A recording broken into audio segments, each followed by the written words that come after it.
আল্লাহ তাআলা প্রতি রাতের শেষ তৃতীয়াংশে দুনিয়ার আসমানে অবতরণ করেন। দুনিয়ার আসমানে অবতরণ করে তিনি তার গুনাহগার বান্দাদেরকে ডেকে ডেকে বলতে থাকেন, কে আছো এমন যে আমাকে ডাকবে, আমি তার ডাকে সাড়া দিব?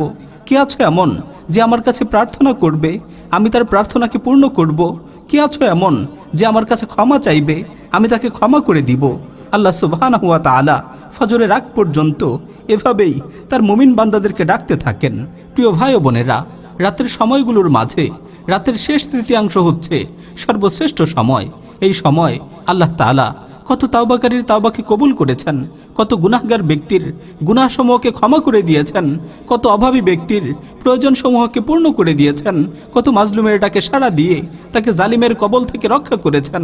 এই সময় কত মানুষ আল্লাহর রহমতের আশায় তার সামনে সিজদায় লুটিয়ে পড়ে, প্রভুর দরবারে প্রার্থনা করতে করতে নিজেদের চক্ষুদ্বয়কে অশ্রুসিক্ত